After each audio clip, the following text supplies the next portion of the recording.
Hello everybody! Today I'm going to teach you how to play the game Paragon.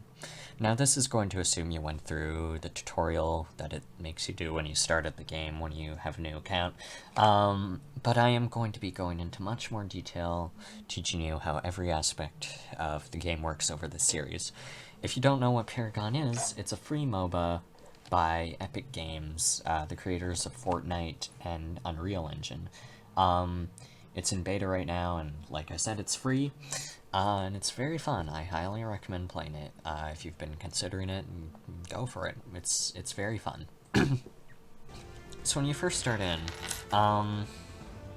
what we want to do first, after you've done the tutorial and whatever, you want to go to this tab here, in the Play tab, click Versus AI, set the allies to bots, and the difficulty is locked on easy because of I made a new account to go from the perspective of a new player, just to be more relatable and give more accurate information. Anyways, so you just click that, click play, and it will get you into a lobby. So when you start, you just click ready.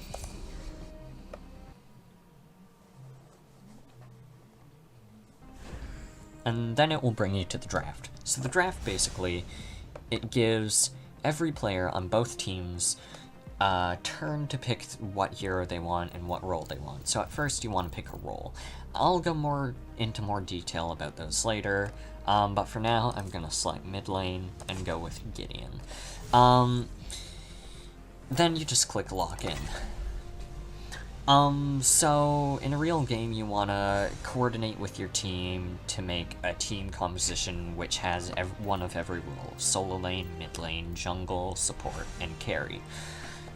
And in a real game, you might not be, at the top of the pick list. You could be at the bottom, and even if you're at the bottom, what you want to always do is you always want to let a person who's above you have the role they want. This makes the draft easier for everyone, and it allows you to get a team with as good of a composition as possible. So now we're gonna go into the game. So in this game, I'm not gonna bother too much with telling you how each role specifically works, or the mechanics of the game so much, as I'm just gonna show you around. I'm not gonna tell you too much about, kills, objectives, or, well, specifically objectives or whatever, what to do with them. I'm just gonna show you them. To start, what you want to do is you just want to select whatever deck it gives you here, click confirm. And then it's gonna, just ignore that, it's gonna give you information on the card system, but basically, to sum it up, you have gold here. You get gold from killing heroes, killing minions, and destroying towers and other objectives. So you can just put a point in here, and then just select any cards you can get. I think in the default deck it doesn't give you any one-cost cards, but just select that, or select one if you have one, and then start off here. So now you can upgrade an ability. So press Control, and here it will tell you about each one of your abilities. It will tell you the mana cost, the cooldown, and some specifics about the ability. Each ability additionally has a level.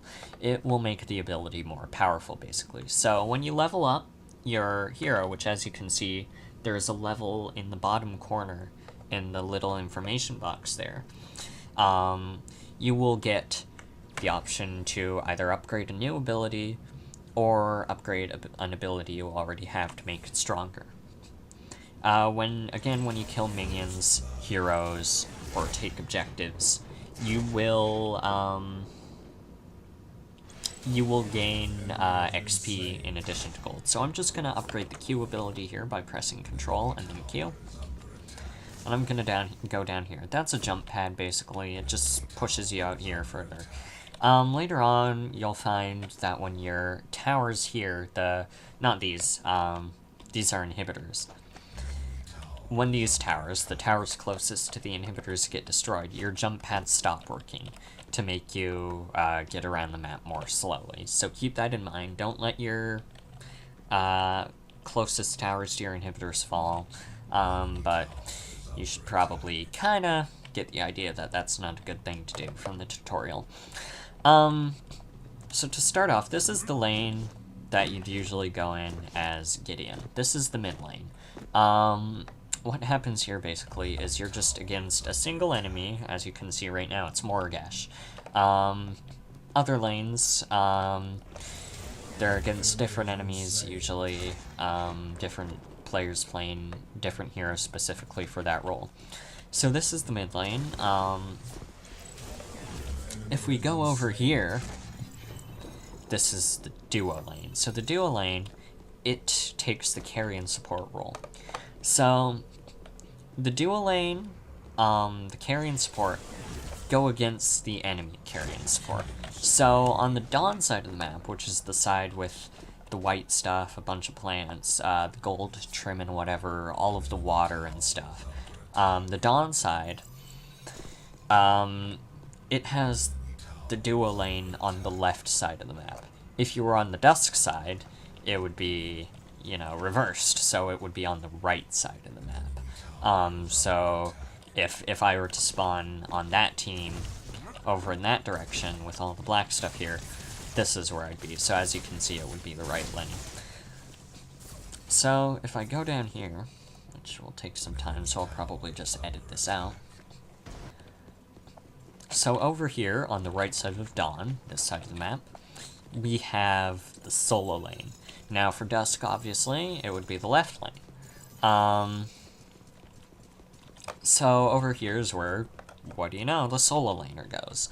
So the solo laner just goes against the enemy solo laner, and that's basically how that works. So if you go over here, though, as you can see, there's a lot of space in between the lanes. Like, there isn't just the lanes. There's a bunch of paths and stuff like this in between the lanes. So what goes on here? Well, this is what's known as the jungle, which, as you saw from the roles in the draft, is where the jungler spends most of their time in the early game. So what the jungler does is they go around here taking these camps to gain gold and experience. Every part of the jungle has these camps. They're just neutral minions that only attack you when you attack them. And they don't go into lanes or anything. They don't belong to a specific team. Anyone can take them.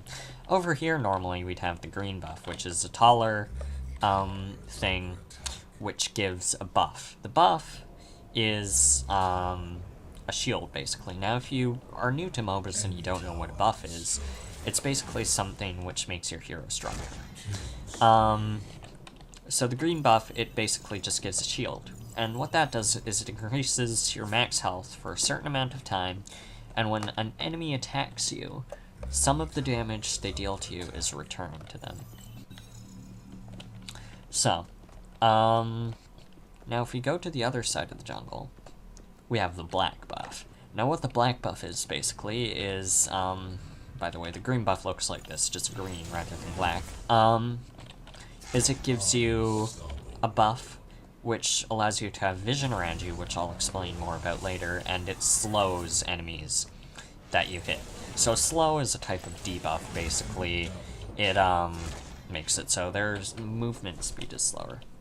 But that'll be more important later, like I said. Now if I go back into the jungle here, and as you can see, over here there is another white camp. If we go down here, though, you'll see this dinosaur-looking thing. So what this is it's Fangtooth. When you kill it, it gives a permanent buff to your team.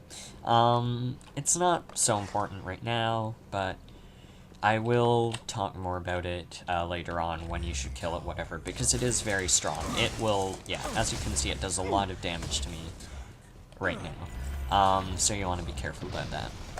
Over here is a river buff. Now, as you can see on the map, if you look here, on the opposite side, so, over here, there is another river buff. But anyways, the river buff basically spawns a random buff. Now, in this case, it is the blue buff, which gives extra movement speed.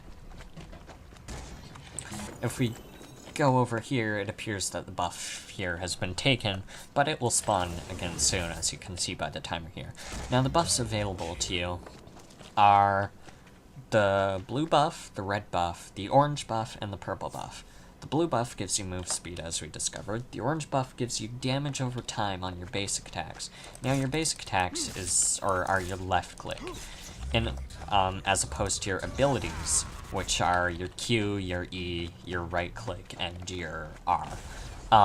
They're, depending on the hero, they deal different amount of damage, they do different amount of things, and they have a mana cost, which, up at the top you see HP and MP, the purple bar and the green bar. So the purple bar is your mana. Now what that is it can be talked about as energy, I guess. So whenever you cast an ability, it takes some of that mana, that energy, to cast the ability. But when you do a basic attack, it does not. So you can do as many basic attacks as you want. However, you're limited for your abilities by your mana. So if you keep using abilities, eventually you're going to run out of mana, and then you won't be able to cast them again. Now, as you can see right now, abilities also have cooldowns, so you can't use them all the time. But yeah, right now, I don't have enough mana to use my right click or my Q. It pops up with low mana. But eventually, it will regenerate, and you get enough mana to do an ability again. But be careful, because you can run out of mana, and it can hurt you, depending on what hero you're playing. So buffs, anyways, I went off on a bit of a tangent there, so there's the blue buff, the orange buff, so yeah, the orange buff gives damage over time on your basic attack. So what damage over time is its damage, so when you obviously basic attack somebody, it deals damage to them, but damage over time, it deals a little bit more damage for a few seconds after, so every second it could deal, I don't know, something like 3 damage. I'm just making that up, but it just depends on the source of damage over time and whatever. It depends on, you know, whatever you're using to get that damage over time. I'm not exactly sure what it is for the orange buff. So then you have the purple buff, as we can see here, which turns you invisible for a certain amount of time. However, if you do any sort of attack, you get taken out of it. So the Shadow Plane, there's things which can be used to see you even when you're in the Shadow Plane. Obviously, if you attack, you get taken out of it. However, I mentioned a concept with the black buff earlier, vision. So, if you have vision on an enemy, you can see them when they're invisible or anywhere on the map. So normally what you need to have line of sight on an enemy to see them. And you can't see them through these, which are fog walls. So you could be on either side, and if there's an enemy on the other side, and none of your allies have line of sight on them, you won't be able to see them. As you can see, we can see Steel over there, because Sevarog is nearby, and he can see him. So vision is shared with your allies. Vision, basically, there's many sources of it. Wards, which I'll go into later, which can be placed in. The black buff, which gives vision around you, and some cards and some heroes. And now here's the red buff, which is nice. As you can see, it gives you extra ability damage. So that's only with your abilities. Basic attacks don't deal ability damage. They deal basic damage, which are two different things. So the red buff will not affect them. That was all the buffs, I think. I might have missed... I think I did all of them. Anyways, if we look over here, there's another large thing opposite to Fangtooth, which, as you can see, is marked by that indicator there. This is Orb Prime. Orb Prime is another buff, but this sort of buff is only temporary. However, Fangtooth is a permanent buff. It gives it to... Orb Prime will be given to the living members of your team for 2 minutes after you kill it. So again, it's very strong. It could, you know, probably actually kill me if I... Yeah, I'm gonna go. Because... Yeah. So you don't want to attack that by yourself or when you're at a low level. It's a very bad idea. Late game, there are some heroes which can take it out. But, you know, it's not too important to know of right now. So those are those buffs. And as you can see on the map, I mentioned the jungle. The enemy, of course, has a jungle too. So the enemy jungler would go there, and as you can see by the green dots on the mini-map, here, approximately in here, those are the green buffs. Both teams have them, and same with the black buff, and same with all the white camps around here, and whatever. It's not letting me ping the map anymore, but okay. Over here is the gold buff. So basically, usually the carry takes this, sometimes the support can in the duo lane. What it does is it just gives a little bit of gold, which I'll get into more later. So over here, the final buff, the aqua buff, which gives some health regen, which will regenerate your health. Obviously, as you can probably tell from the name. So generally, the solo laner goes for that. Now, one thing I should mention about the buffs. When you get a river buff, it will give you its whatever buff it has, plus some mana regen, so you'll regain mana faster. And if you look here, you can see your regen for each thing. And as you can see, the mana regen just went way down.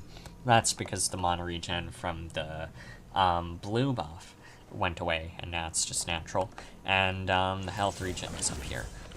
However, the gold buff, so what I was going for, is the gold buff and the aqua buff do not give you mana regen. So the only things that give you mana regen are the river buffs. So be very careful about that.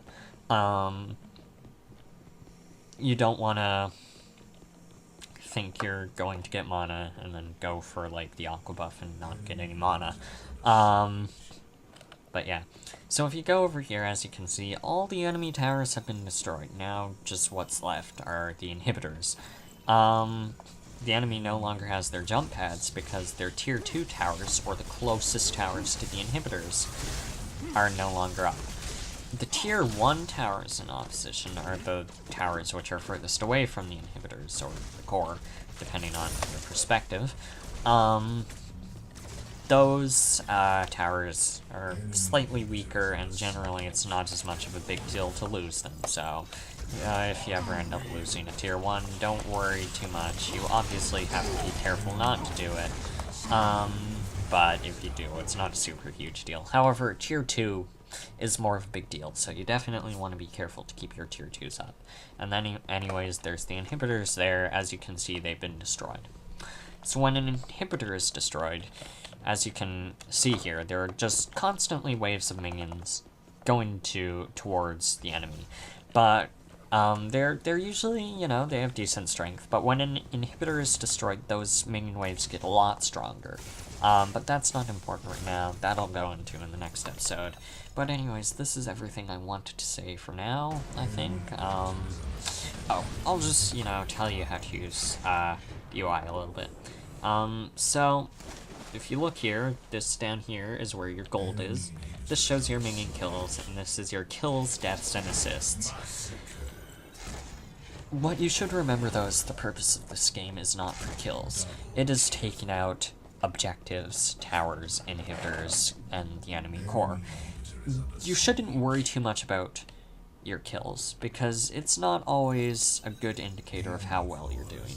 You can have quite a few deaths and only a couple kills and still be doing very well. Here's your gold, as I mentioned. Here's your level and the XP. This is all of your abilities, which will show their cooldown and whatever. These are your cards and gems, which again I'll go into later. This is the enemy team. It shows when they're alive. It shows how many fang tooths they got. This is their core health. This is the mini-map. This is your health. This is your mana. This is your team. These diamonds here show whether that teammate has their ultimate, and then there's a fang tooth counter here. If our core was under attack right now, it would have a core health thing here too. And also, as you can see, it shows a health bar for whatever structure you're nearby when you near one, and it tells how many minions are attacking it. So as you can remember from the in-game tutorial, you can't attack a tower when there are no minions in it, or you'll get attacked. And also, if you attack an enemy while you're under a tower or inhibitor, you'll get attacked too. I think that is it. So as you can see, we just can kind of watch our allies destroy the core. We haven't done much this game just because kind of teaching you everything, just the absolute basics of what happens, where to go, what everything is. And of course, I will go into more detail about this later on. But for now, thanks for watching, and I will see you next time. If you enjoyed this, or you have any suggestions, you know, just put a comment down below. Like and subscribe if you want to see more. And have a good day.